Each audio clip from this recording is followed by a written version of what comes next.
ఆ రోజైతే నా బర్త్‌డే అవ్వలేదు అని చెప్పి జాయ్ గడ్ తెచ్చిన రోజైతే నేనైతే వాడికి సెలబ్రేట్ చేస్తూ నేను కూడా ఎంజాయ్ చేశాను. నేను కూడా చేసుకున్నాను అని అయితే చెప్పుకోవచ్చు. ఆ రోజైతే నాకు బాలేదు అని చెప్పి అయితే గిఫ్ట్స్ అయితే ఎవరు ఇవ్వలేదు. ఎందుకంటే ఆ రోజు ఎవరికీ నచ్చలేదు కాబట్టి, ఈరోజైతే సింపుల్‌గా ఇలా అయితే వాడి పేరు చెప్పి మేమందరం ఎంజాయ్ చేశామనమాట. గిఫ్ట్స్ కూడా నాకైతే ఇచ్చేశారు.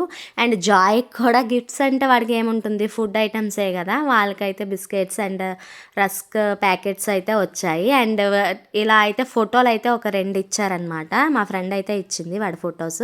మిగతావన్నీ నా photos and Buddha's and photo frame అయితే ఇచ్చిందనమాట. ఫొటోస్ అయితే నిజంగా నచ్చాయి కొన్ని. కొన్ని సెలెక్ట్ చేసి నాకు అడిగుంటే ఇంకా మంచివి ఇద్దునేమో.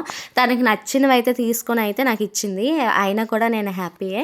నాకైతే చాలా అంటే చాలా బాగా నచ్చింది. ఇంకా నా బర్త్‌డే రోజు కన్నా ఈ రోజే ఎంజాయ్ చేశాను అని చెప్పొచ్చు. మార్నింగ్ కూడా ఎంజాయ్ చేశాము ఫుడ్‌తో. ఫుడ్ అంతా చేసుకొని కూడా ఎంజాయ్ చేశాము. ఇలా టెడ్డీ బేర్ ఒకటైతే ఇచ్చిందనమాట. ఇలా అయితే ఈరోజైతే గడిచింది. చాలా అంటే చాలా బాగా ఎంజాయ్ చేశాము. జాయ్ కూడా చాలా మంచిగా చేసుకున్నాడు. కోఆపరేట్ అయితే చేశాడు. మంచిగా ఫొటోస్‌కైతే పోజ్ అయితే ఇచ్చాడు. ఈరోజైతే లాగైతే ఇది. నెక్స్ట్ వీడియోలో కలుద్దాం. Bye bye.